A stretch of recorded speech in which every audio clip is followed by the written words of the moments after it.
Hello, hello, everyone. Um, Hello, hello. Wow, that was quite the intro.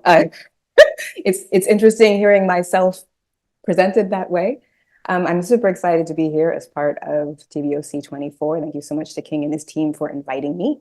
Today, I want to talk with all of you about what I look for when I'm casting projects and what casting directors in general hope to hear from you so that you can put your best foot forward. And I'll also be working with three very brave people who will be auditioning for me live, so you can hear that process. And we can talk a little bit about how that goes. Um, Hopefully you can't hear my neighbor who decided to work on his roof today, of course. So if you hear hammering, I'm sorry, it's my neighbor. Um, I hope you have pencils and papers because I'm going to try to drop some truth bombs here today. So the biggest thing and the thing that I want to emphasize the most is that voiceover acting is acting. You actually have to treat it like acting. So a lot of people will say, come learn how to be on the mic, come to our studio and here's some copy and go forth and conquer.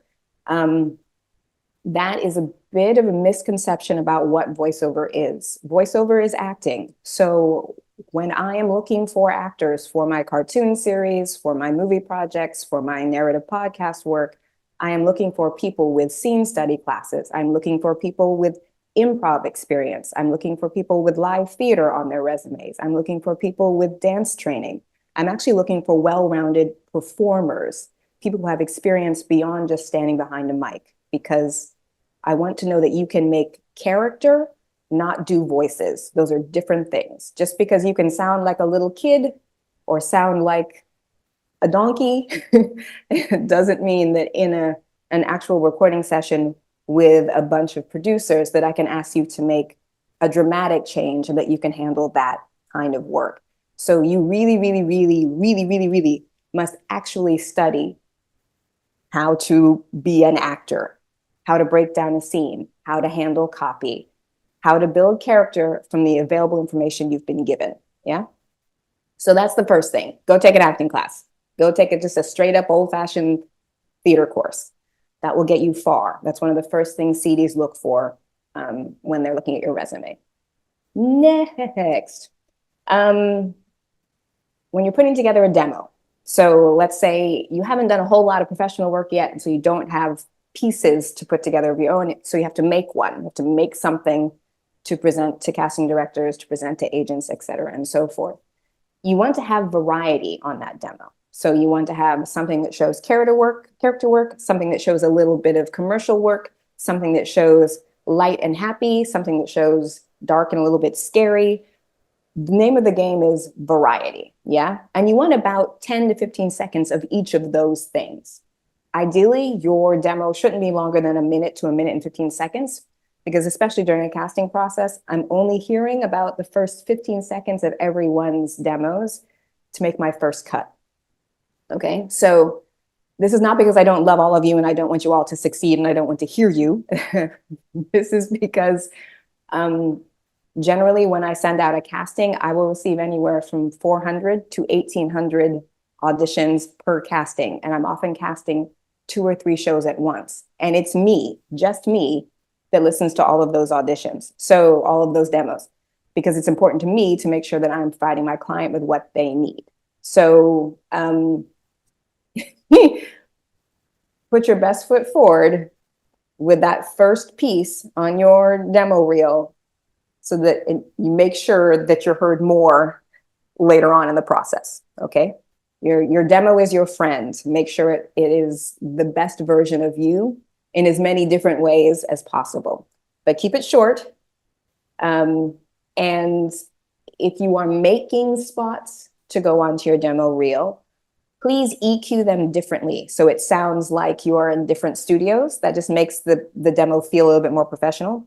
And give them a little bit of sound design, maybe some background music, maybe a little bit of, if a door opens in your speech, have a door open behind you, make it feel like a finished piece. Yeah.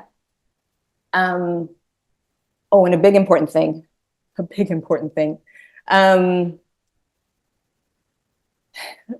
please put your name on your demo. I know that sounds like an odd thing, but sometimes I'll get 65 demos with no name.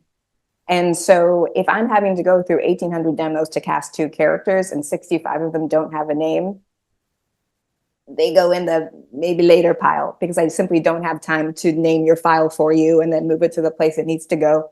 Often with my casting calls, I'll actually ask for a specific way that I want the demo to be named. That is on purpose. It's because either the client has asked for some way for it to be named or because I have to sort all of the files in a particular way. My first cut before I listen to anything is who paid attention to that instruction. Because if you can't pay attention to a written instruction, you're not going to pay attention to a verbal one during a recording session. Yeah. So I will just cut you without listening to your audio if you haven't actually followed the instructions in the actual audition copy. Okay. Most casting directors do that. It's a quick and dirty way to get rid of the folks who might not be as professional as you need. Yeah. So save yourself some trouble. Pay attention to what the casting directors have asked the demos to be labeled as. Label your demo as that, only that, and send it on its way, okay? So let's say your demo was the most amazing thing ever. Everybody loves it, and they ask you to come in for the next step of the process, which is usually a callback of some sort. If you are, a general rule of thumb, if you get a callback that is, please record this piece of copy and send it back to us. And again, it will have some instructions as to how they want your bespoke recording labeled. Follow those instructions. That means that you've been narrowed down from a quite large pool and you're in a mini pool. There might be 8 or 9 people that you're now auditioning against. It's a very good place to be because usually if I'm asking for bespoke auditions at that point, I know kind of what I want, but I'm trying to build the entire cast. I'm sort of making the vocal tapestry, yeah? And though I may not use you for the particular role that I called you back for, there's a good chance you're going to end up in the project somewhere else just because I liked your voice, yeah? Unless you tank your callback. If you tank your callback, then you get pushed off into the maybe sometime in the future. So the way you don't tank your callback, the way to make sure your callback is everything you need it to be. Pay attention to the information given in the actual copy. In a perfect world, the casting director or producer will have given you some information about the world of the character. They may have said, this person is 25 years old, it's a rainy day, and they're running in to talk to their mom about XYZ. So now you know the character is in their mid-20s, it's been raining, they've been running, and they need to talk to their mom about something. If you come into that scene in your callback audio and you speak really slowly, like you have like no idea what's going on, I'm gonna cut you. Yeah, you should come in out of breath. Maybe you're like, because you're covered in water, yeah? Whatever it is you need to tell your mother very urgently. Those are things that you have to make a decision about based on the information you've been given, yeah? So make note of the available circumstances. If you're unclear about what those circumstances are after reading the copy, respond to the casting director, respond to me and say, hey, I was wondering, how old am I? What happened in the moment before? And who am I talking to? Those are really, really, really important questions. Once you can answer those, you can make choices about the first couple lines of your scene, yeah? Often I am listening for that in my callback audio. I want to know that the actor paid attention to the circumstances and made choices about those circumstances, yeah? That is incredibly, incredibly important. So let's say you rock your callback. You labeled all the files correctly, you paid attention to the available circumstances, and now you're having your callback audition, your second callback, with other actors and producers. This is often a live callback. You'll be asked to be in your booth or be in a studio. You'll be reading with other actors. You'll often be on the call with me, producers, maybe the series creator. It's a little bit nerve-wracking. It's a little bit nerve-wracking for everybody because they're trying to find that lightning in a bottle. So They really, really, really want you to do well. They really, really want you to be it. It's a strange thing where you're nervous, but we're all hoping that you're just going to kill it. Yeah, we're hoping that you're going to be awesome. And that's a great position to be in. Yeah. So now you've got new copy. And now you're also working. Comments done? Do you have another 20 or 30 groups you hit? Did you post on the groups? Lots of other people. Sorry. Yeah, I would. Yeah, I would. Don't quite I know would what to do about definitely that. do that included in your routine. 1 second, y'all. Because it's fast. So I'm getting some cross audio. Who do I speak with about that? Okay, I think we're back. Are we back? We're back. So you're in this callback situation where there are yourself and usually 1 or 2 other actors, and you're going to be reading with them. Again, prep your copy, prep your copy, prep your copy. Make sure that you're clear about the available circumstances, you're clear about the relationships between people, and that any questions, any hesitations, any doubts you have, you've written to me or to a producer or to whoever it is and asked, yeah? And then just play. This is where you get to be an actor. Make bold choices, make decisions, pick something and see what happens, yeah? Some casting directors at this point will say, do you want to ask questions right at the beginning of the callback? You can say yes, or you can say, no, I'd just like to give it a try and see what happens, yeah? I'm hoping that everyone is hearing this. I feel like the internet's being a little bit weird here in Portugal. Once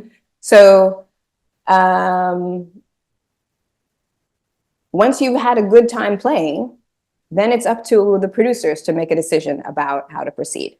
It's really not about you anymore. It's about hearing everyone works together, hearing how the choices you made work for the larger story. You kind of have to just kiss it up to various higher deities and decide to let it go, yeah?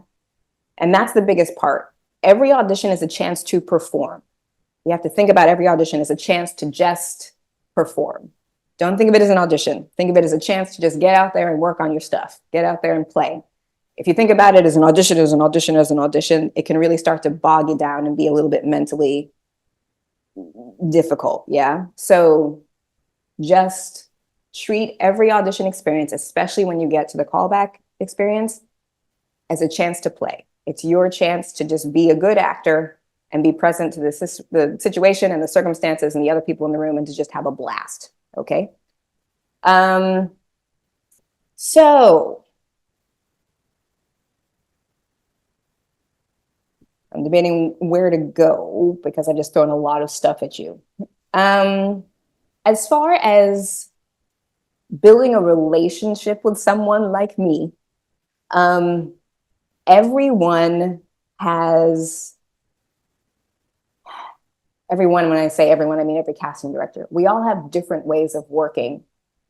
One thing that we all seem to like, in talking with my CD friends, is an actor who is clear, to the point, organized, and knows when to back off.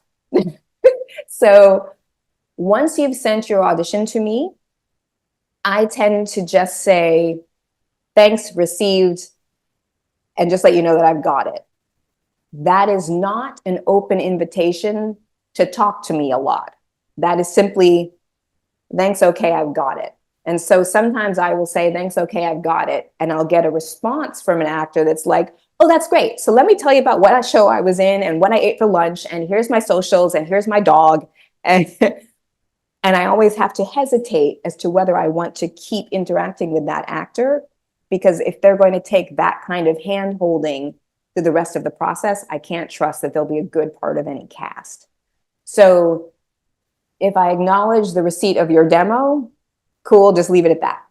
If I reach out to you again and say I need something else, or we're going to continue the process, at that point, you know that I've narrowed it down and I have a little more time to actually interact with you like a person and not a number. But initially, especially when I'm dealing with over 1,000 auditions for 2 roles, you're a number, unfortunately. And the less being at me you are, the friendlier I can be to you later. Yeah. And that's pretty true across the board. Yeah, that's a pretty hard and fast. Once you get into the callback process, it is possible for us to spend a little more time with you and to answer more questions and to be a little bit more present to you in particular.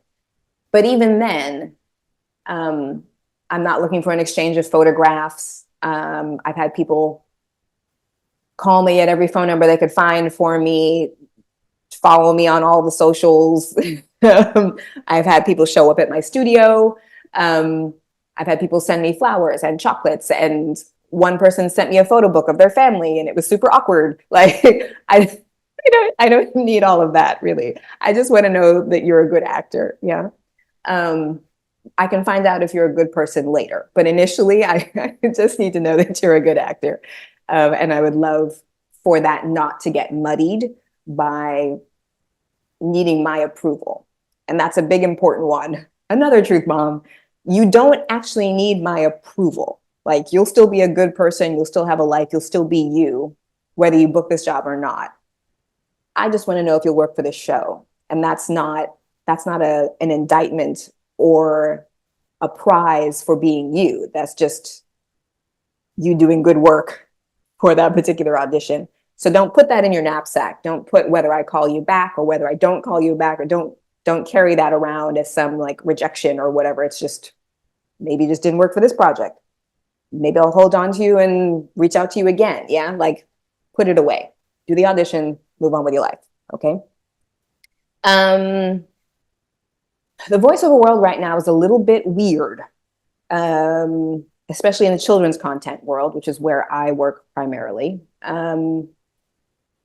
because studios have slowed down on their spending, largely because they threw a bunch of money at projects during the pandemic when animation was about the only thing you could do safely, since we could all work in different places and make it without, making each other sick.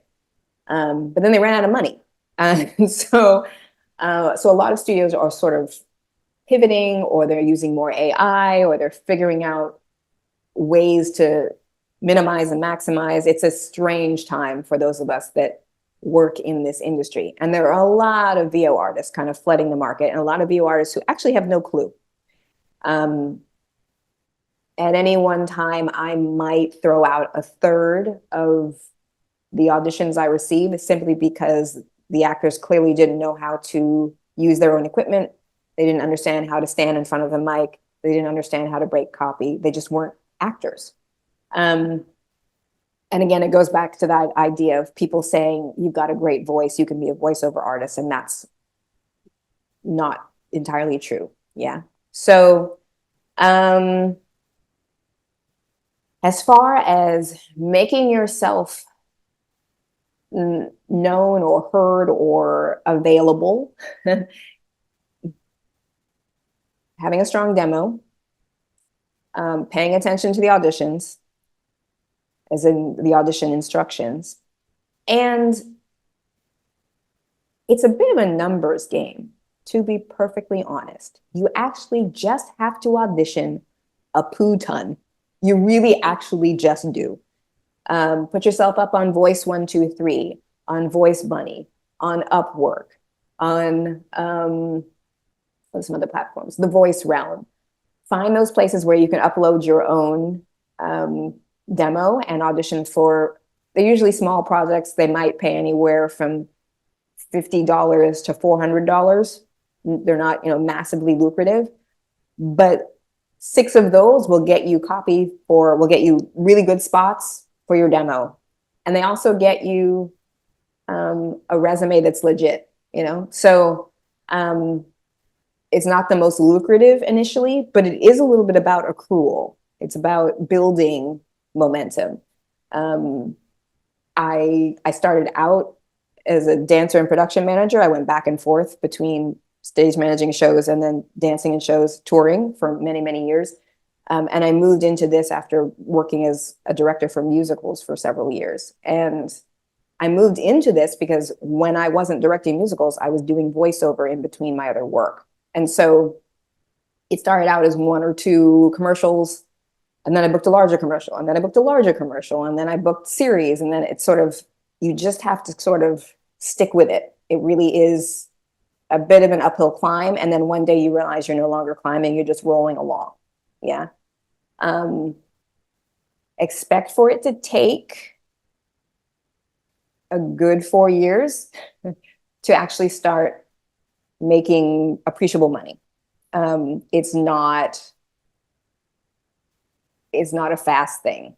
You might book some things right away that will pay you well, and that feels awesome. But for it to be your steady income, you're going to need about 4 years. And that's 4 years of auditioning every day, of booking anything and everything you can. It actually takes about 4 years. So plan to have another job for a bit. And don't be discouraged. Don't be discouraged. It actually is, it's like anything. You learn, you figure it out, and you figure out where your niche is. You figure out what kind of work works best for you. You figure out whether you need an agent or not. Yeah, sometimes you do, sometimes you don't. But you do have to find the place where you have the most success and then mine that as much as possible. If you continually book narration, focus on narration. Like, folks got to eat, folks got to pay their rent. So focus on narration. You may want to do cartoons, but if you're not booking regularly in cartoons and you are booking regularly in narration, book as much narration work as you can so that you make a nest egg so you can take the time to go and study more animation work without feeling like you're panicked. Yeah. Okay, I think I've thrown enough like glut of information at you for now. I actually want to work with the 3 artists, these brave, brave people who are gonna come out here and be awesome. I think they're already on the call. Eric and Oma and Kane, are you there? I'm not sure how to bring you in. I'm not sure what the rule. There you are. Yeah, we're here. Look at these lovely people. Hi. Oh, these lovely people. Hi. Kane, are you there? Yes, I am. I'm Do you here. prefer Kane or Robbie? Which one am I calling you?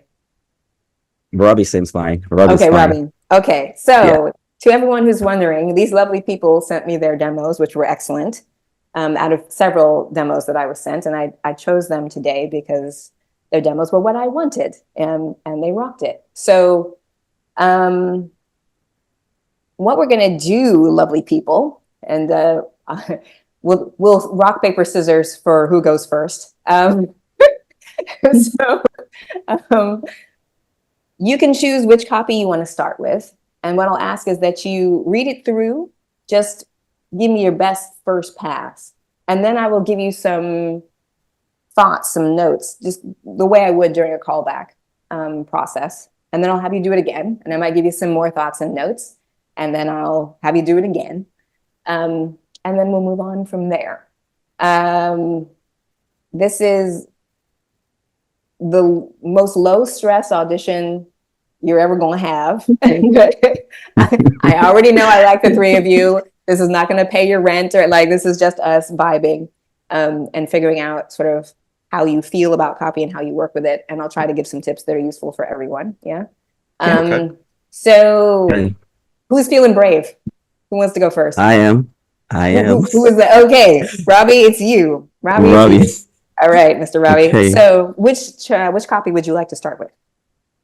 I'd like to start with the one for male, Jacada? Jacada. Yeah. Yes. So, and this is something you can do. If you get copy where you're like, I have no idea how to pronounce this person's name, that is one of the first things you can say to a casting director during a callback process. I'm unclear about how to pronounce this character's name. Could you let me know? So in this case, Jacada, Marai, Sana. Those are the 3 words that might be helpful. Were there any other names in this that you were like, I don't know? Yeah. Bagul. I don't know. Is that Bagul or Bagule? Bangule. Bagule, yeah. Bagule. Bagule. Okay. Yeah. That More or less. helps. Cool. All right. So I'm going to mute and we're going to see Robbie be awesome. And then I'll give you some notes. So let's try this. Okay. You or a daughter of your blood must return to Marai to select the Sana. If a seer does not select the Sana, the council will, and they have pledged to choose Bagule. He will tear down the veil and start the war. When I chose to seal Mariah from the world, it was not to protect us from others. It was to protect others from us. You must convince one of your line to return to us.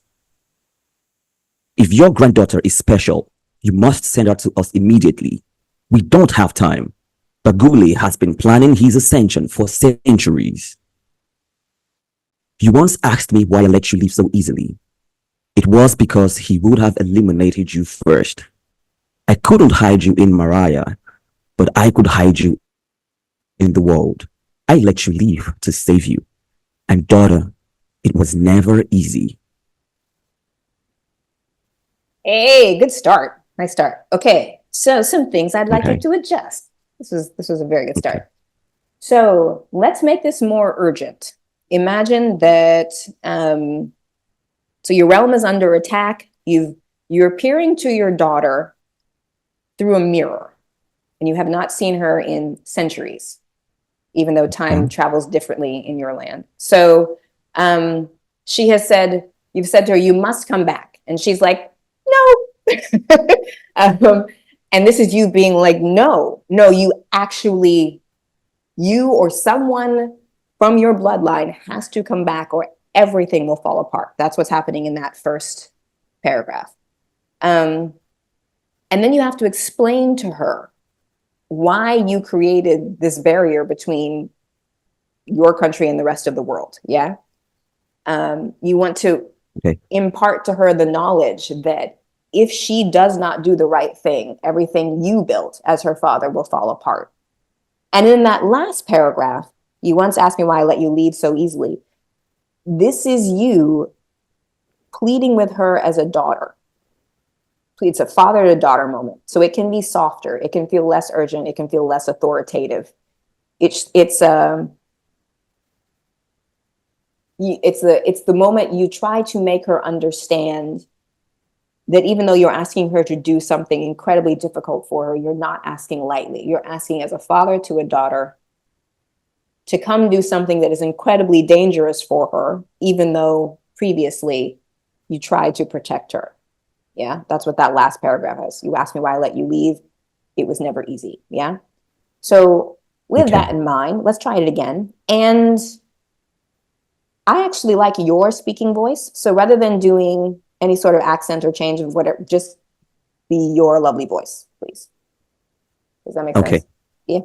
Yes. Let's try it again, please. I'm going to mute again.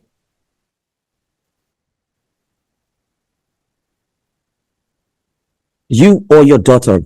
Okay, let me take it again. You or daughter of your blood must return to Mariah to select the Sana. If a seer does not select the Sana, the council will, and they have pledged to choose Bagule. He will tear down the veil and start war.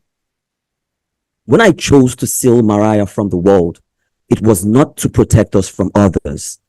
It was to protect others from us. You must convince one of your line to return to us. If your granddaughter is special, you must hand her to us immediately. We don't have time. Baguli has been planning his ascension for centuries. You once asked me why I let you leave so easily. It was because he would have eliminated you first. I couldn't hide you in Mariah, but I could hide you in the world.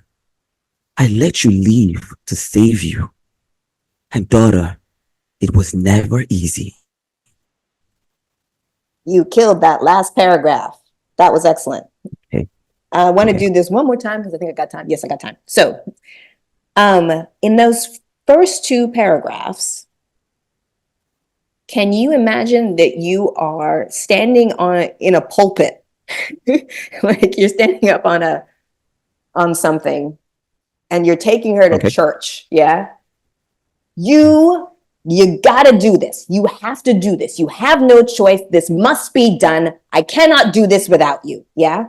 It's got to be that kind of fervence. So that when you make the change at the end, which you did beautifully on this last read, to being just a father to a daughter, it has more impact. Yeah. And this is a bit of an oxymoron, but being more urgent doesn't necessarily mean being faster. It just means coming with more energy. So I don't want you to speak faster because we lose the words. I just want you to come with more sort of driven energy. I hope that makes sense. Yes, it does. Let's try one more time because this is getting excellent. Okay. You or a daughter of your blood must return to Mariah to select the Sana. If a seer does not select the Sana, the council will, and they have pledged to choose Bagule. He will tear down the veil and start the war.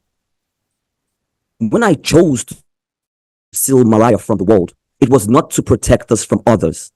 It was to protect others from us. You must convince one of your line to return to us. If your granddaughter is special, you must send her to us immediately. We have no time. Bagule has been planning his ascension for centuries. You once asked me why I let you leave so easily. It was because he was going to eliminate you first. I couldn't hide you in Mariah, but I could hide you in the world. I let you leave to save you. And daughter, it was never easy. Hey, there we go. There we go. That was excellent. Okay.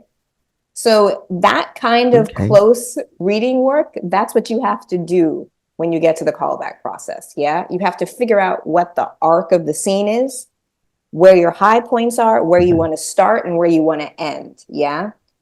Even if it means you kind of have to make it up for yourself, make a journey. Yeah. So you went from like angry authority figure to heartbroken dad. And that's something as a casting director, I can say to a producer, yeah, he really took us on a journey. I really like where he's going with this character. Yeah. I hope all that made sense. Keep that in mind. Yes, it does. That was very good work. Who is feeling brave next?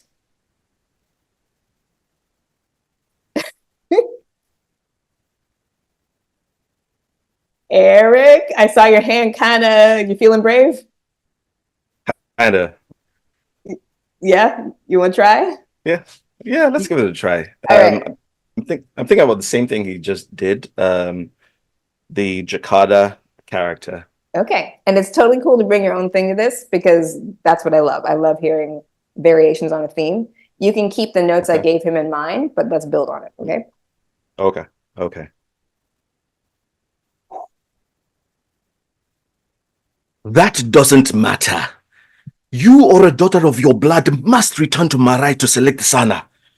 If a seer does not select the Sana, the council will, and they have pledged to choose Bagule. He will tear down the veil and start a war. Look, when I chose to seal Marai from the world, it wasn't to protect us from others. It was to protect others from us. You must convince one of your line to return to us. If your granddaughter is special, you must send her to us immediately. We don't have time. Bagule has been planning his ascension for centuries. I know. You once asked me why I let you leave so easily. It was because he would have eliminated you first. I couldn't hide you in Marai, but I could hide you in the world. I let you leave to save you. And daughter, it was never easy. Good start and good differentiation from Robbie's work. So that was excellent. So a couple of things. I'd like you to slow down. I'd like you to slow down because it gives your character more gravitas, yeah? Okay. And I'd like him to have a little more authority. Right now where you've placed him, he feels a little bit petulant. And I don't mean that in a way that is unkind, but in a sort of like, do what I say, daughter. And I don't actually want it to be that energy. I'd like it to feel more, this is a choice that we have to make for the good of the country. It has to be larger than their relationship. And that comes from convincing her of the larger picture, not so much fussing at her about not doing what you personally want. If you can make it feel like a bigger picture thing, that will come a little bit with slowing down. And it will also come a little bit with explain your position, but do it with authority. Okay. Oh, yeah. Okay. In let's give it that, a try. yeah, in that third paragraph, Mhm. it will help if you in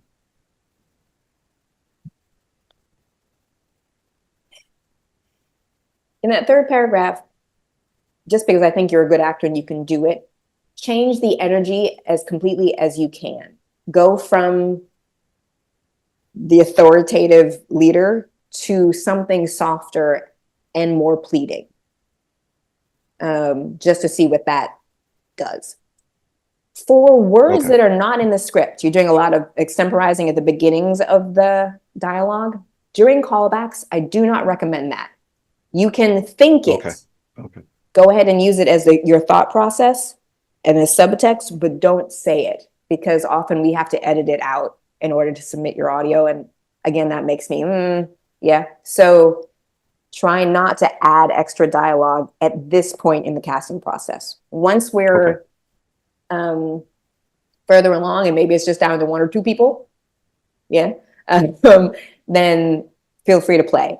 But at this point, we're pretending that I've just sent you a copy and you're sending it back to me, sending a recording back to me. Don't add stuff. Don't add dialogue, at least. You can add reacts, but don't add actual text, okay? With all that said, let's do it again. Okay. You or a daughter of your blood must return to Marai to select the Sana. If a seer does not select the Sana, the council will, and they have pledged to choose Bagule. He will tear down the veil and start a war. When I chose to seal Marai from the world, it was not to protect us from others. It was to protect others from us. You must convince one of your line to return to us. If your granddaughter is special, you must send her to us immediately. We don't have time. Bagule has been planning the ascension for centuries. You once asked me why I let you leave so easily. It was because he would have eliminated you first. I couldn't hide you in Malai, but I could hide you in the world. I let you leave to save you. And daughter, it was never easy. Okay. Good stuff. Good stuff. All right. We're going to do this one more time. That last paragraph, keep all of that. Man, you and Robbie are killing that last paragraph. Like both of you, just good stuff. The first 2 paragraphs. Could you pay more attention to the word must in the first sentence? And then Bagule. I need to know how you feel about Bagule, what your opinion of him is in the way you say his name. Yeah? So if you think he's just 2 inches of turd, then you should say his name with a little bit of stink on it. Yeah? Or if you feel like he's a wonderful person, you should say it with a smile in your voice. Yeah? So we should know exactly how you feel and how we as the audience should feel about Bagule based on how you say his name. Yeah. And in the second paragraph, you slowed down beautifully, but it also lost some of its urgency. So if you could bring back the sense that this is vitally important while also keeping that speed, that would be helpful. Okay. Let's do this one more time, please.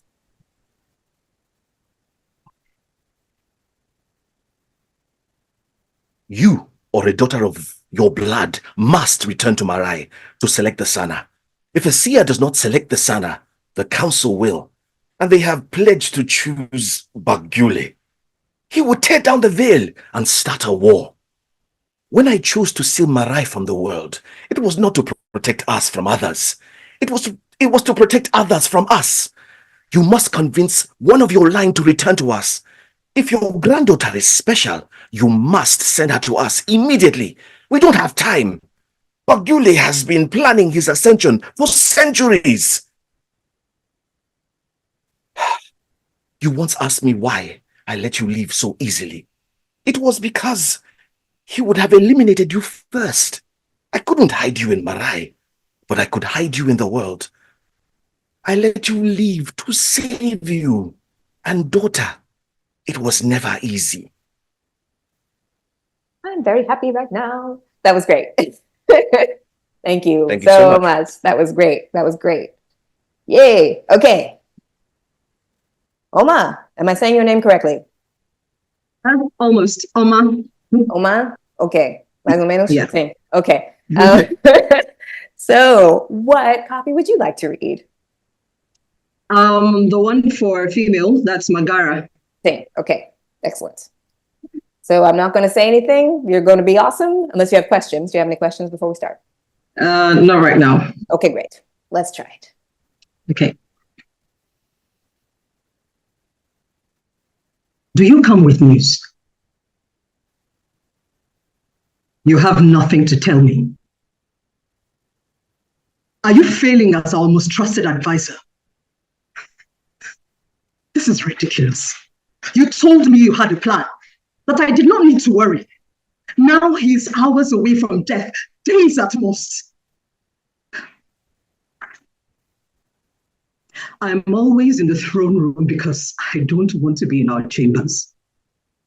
I love him, but I hate seeing him like this. I fear this will be my lasting memory of him, and I don't want that. And yes, I know he has lived a long and prosperous life, and that the ancestors wish his presence now. But the ancestors are selfish. I need him here. The world will change if...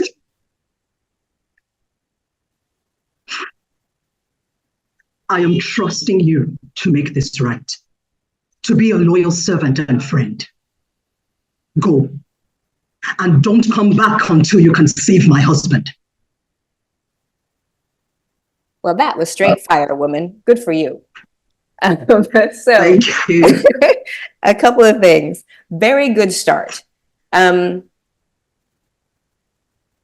you come with news? You have nothing to tell. Okay, so I would like you to be more damning in that first paragraph. Okay. So, do you come with news? Initially, is hope, and then there's silence. You have nothing to tell me, yeah. And then from there, it's the you're a ruler, so you could have him beheaded, you could have him strung up, you could have him burned in oil, yeah. So then it's the question: are you not giving me what I want? Yeah. So, and then you lose your temper a little bit. This is ridiculous, yeah. So rather than going to tears initially, go to righteous anger.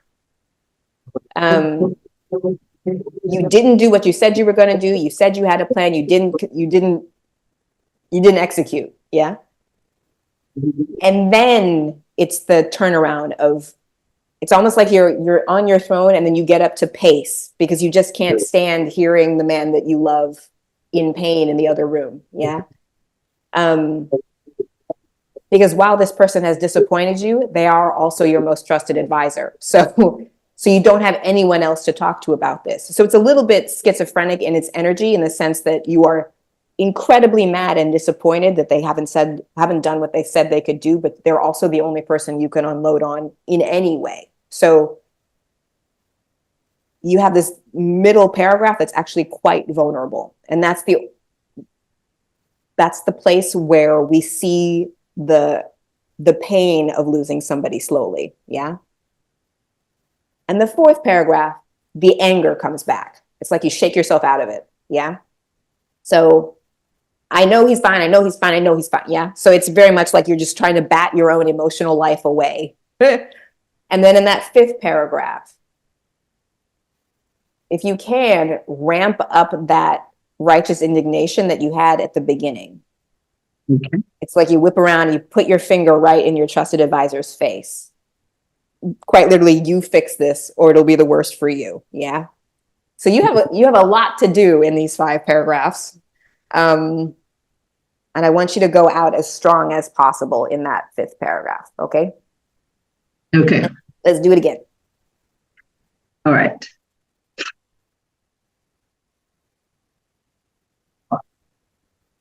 Do you come with news? You have nothing to tell me. Are you failing as our most trusted advisor? This is ridiculous. You told me you had a plan, that I did not need to worry. Now he is hours away from death, days at most. I am always in the throne room because I don't want to be in our chambers. I love him, but I hate seeing him like this. I fear this will be my lasting memory of him, and I don't want that. And yes, I know he has lived a long and prosperous life, and that the ancestors wish his presence now, but the ancestors are selfish. I need him here. The world will change if...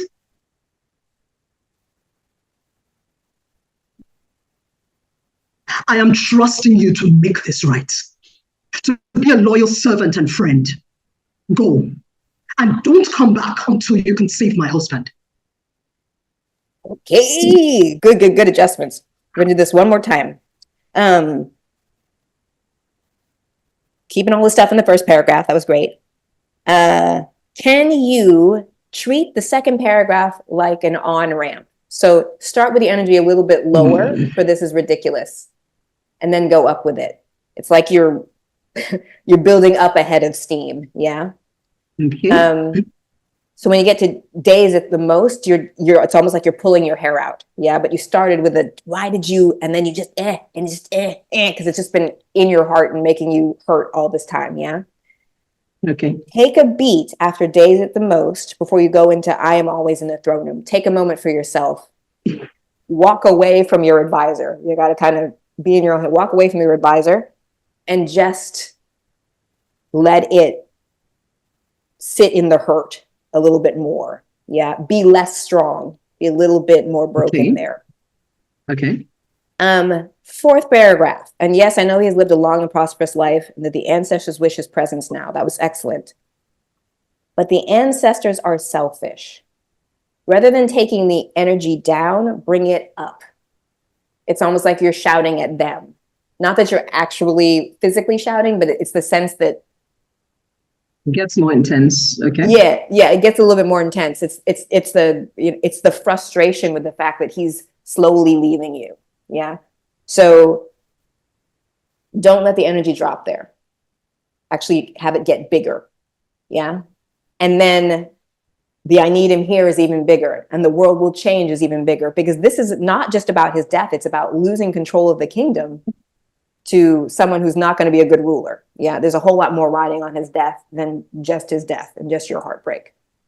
And then that final paragraph, I'm trusting you to make this right. I loved the strength. Slow it down a little bit. I don't want it to feel throwaway. So slow it down and really put your finger in your advisor's face, put your finger on his chest, push him out of the throne room, even if that's what it takes for you mentally. Like, go fix it. Yeah. Let's do it one more time. Okay, sorry. My network broke somewhere towards the ending of the fourth paragraph. So I missed your note there. Okay. So, but the ancestors are selfish. Be stronger there. Don't let the energy drop. Okay. Imagine, like, really kind of shout it at the heavens. You don't actually have to shout, but it should feel like you saying this to the gods. Like, okay, don't take my man. The I need him here is not just about your heartbreak. It's about the fact that if he dies, the kingdom is going to be overrun by somebody really horrible. So it's about a bigger issue than just your heartbreak. Yeah.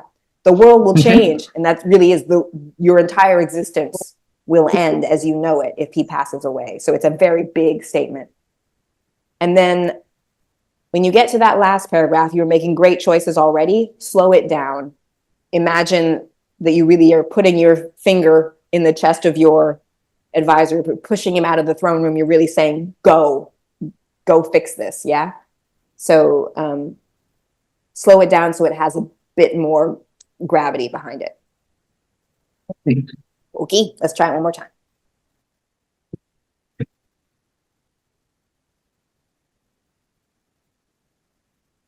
Do you come with news? You have nothing to tell me? Are you failing as our most trusted advisor? This is ridiculous. You told me you had a plan, that I did not need to worry. Now he is hours away from death, days at most.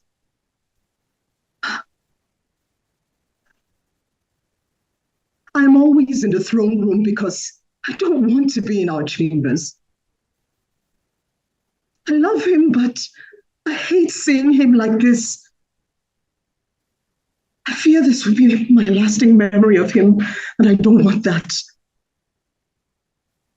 And yes, I know he has lived a long and prosperous life, and that the ancestors wish his presence now. But the ancestors are selfish. I need him here. The world will change if...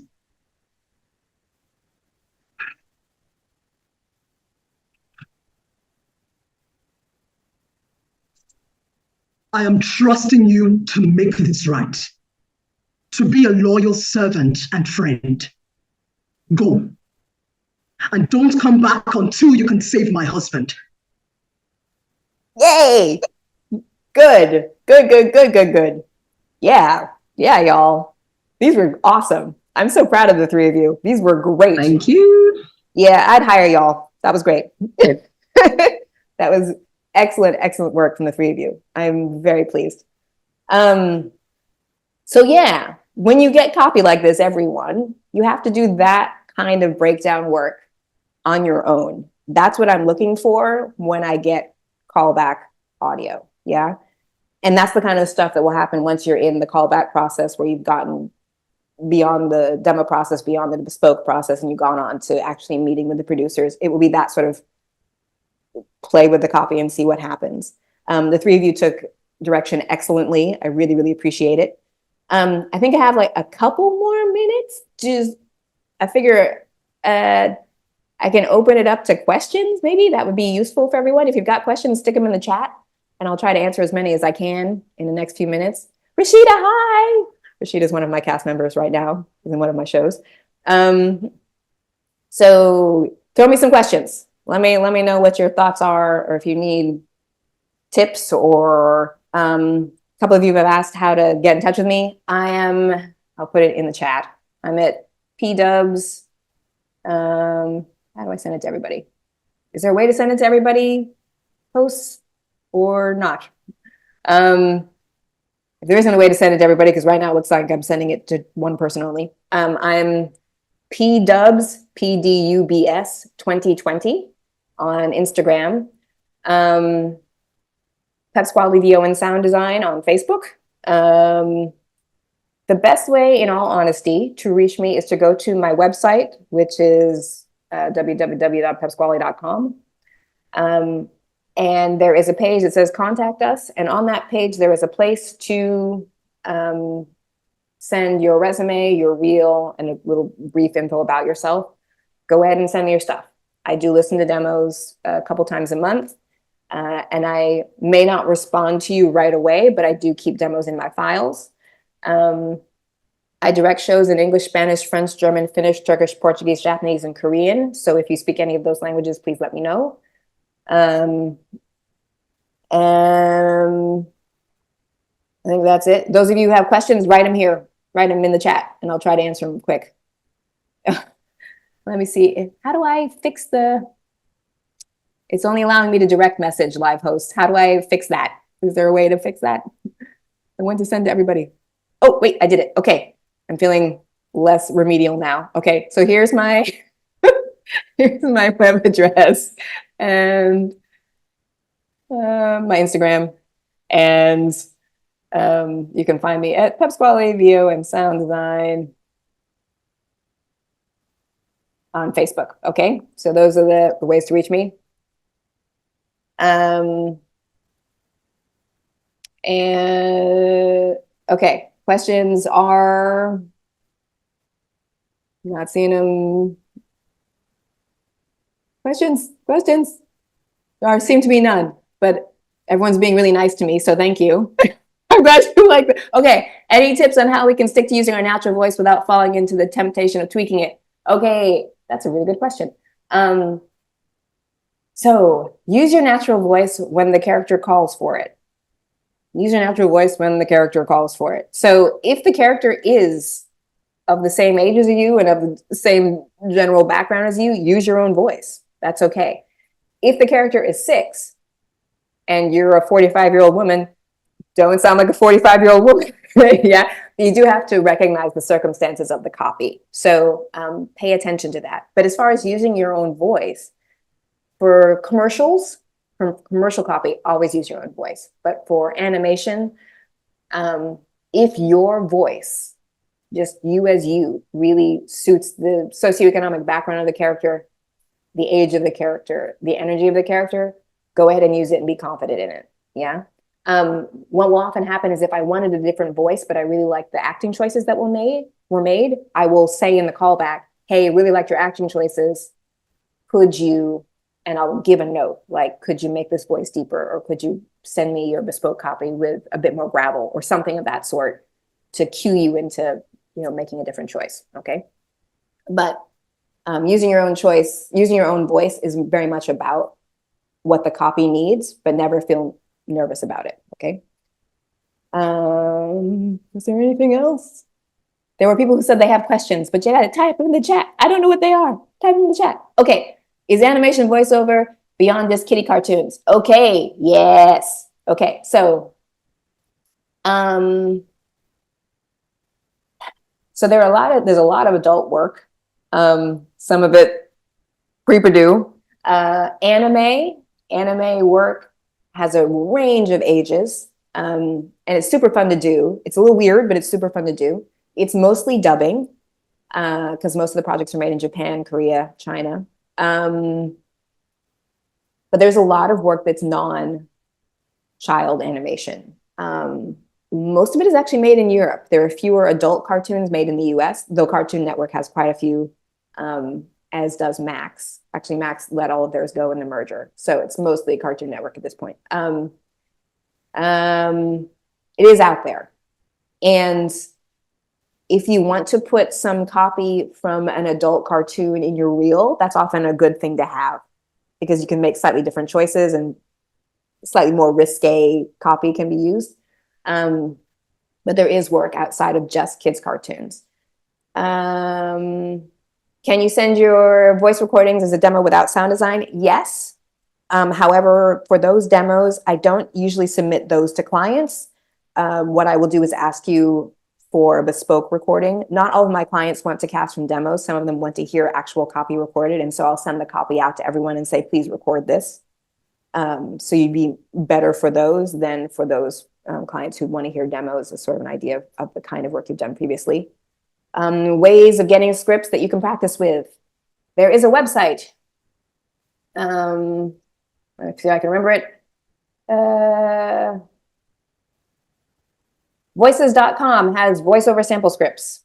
So does the Edge Studio. Actually, Edge Studio scripts are better. So I'll type it in here. Voices.com has practice scripts. EdgeStudio.com has practice scripts. My friend runs Edge Studio. I know the quality of their scripts. Edge Studio has better scripts. What else? Do you have any materials you'll recommend for training? Okay. Theater class. Find a good theater class wherever you are. I think I'm being told to stop talking. Find a good theater class wherever you are. Find a good theater class. And if you can, just go into a studio and feel what it is to be in front of a microphone. It's actually very weird. Big tip. When you are recording anything, whether you're recording it yourself in a studio, always wear one headphone on and one headphone off. It's a little bit weird to have your headphones on crooked, but always leave one off, because you can't actually monitor yourself if you have both headphones on, and we tend to get quieter, though we don't realize it. Yeah. So always leave one headphone on and one headphone off while you are recording anything. It'll save you a lot of hassle later. It helps you know how you sound versus how you sound in real life. Yeah. Oh my God, so many questions are coming in, and I've got like maybe 3 minutes more.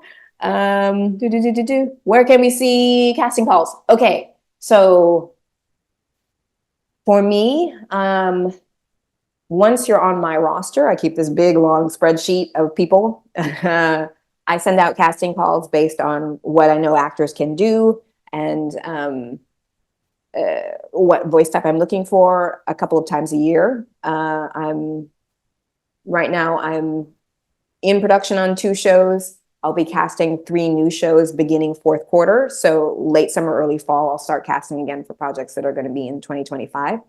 And at that point, I'll send out basically big email blasts. I don't generally put my casting calls up anywhere, but you can find casting calls on, I'll put a list, backstage.com, mandy.com,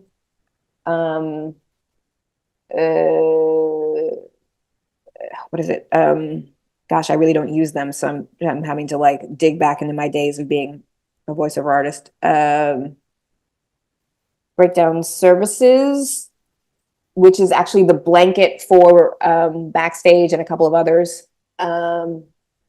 And Actors Access, that's actually a good place to put your stuff up, put your resume and your headshot and all that goodness. So yeah, those are good spots to look for. Yeah, I think that's it. Were there any other questions? Got 2 minutes. I've got 2 minutes. Okay, what does copy mean? Okay, that's a super good question. So copy is the audition script, whether it's a commercial audition or an animation audition. They just call it copy because it's literally, in the old days before computers, you would just get a piece of paper, literally a copy of a piece of the script, and that's why it's called copy. Is there anything else? What advice do you have for, so many people writing me, things are moving. What advice do you have for auditions and cold reads? Well, cold reads, okay. If you arrive at an audition and they just hand you a piece of paper and say, do this now, which is horrifying. I understand. Take the copy, sit down someplace quietly, read it through once to yourself, then read it through once whispering, then read it through once out loud. You'll discover new things each time you do it. Yeah. And then just go in and do it. Just go in and get it out there. This is a technique that I used to use when I was a VO artist that actually worked really well for me. I hope it works well for you. It was just a way to get it sort of in my body, but I didn't want it so polished that I couldn't be flexible with what the producers needed. So I would read it once to myself, read it once whispering, read it once out loud. So it was like every part of me had sort of internalized it at that point, and then I could go in and be present to the actual audition process. And I think I have to be done. If you have questions, if you have more questions, feel free to DM me on Instagram. I'll try to answer as many questions as I can. And yes, I have recruited actors from Nigeria, and I actually don't direct audiobooks. I'm primarily cartoons and narrative podcasts. So I don't have many tips on that. Sorry. And I think that's everything. Okay, y'all, you're wonderful. I'm super proud of this event. I'm super proud of what King's put together, and I'm honored that I could be part of it. And thank you to our 3 lovely artists today for killing it. I'm so pleased with your auditions, and have a great rest of the festival, okay?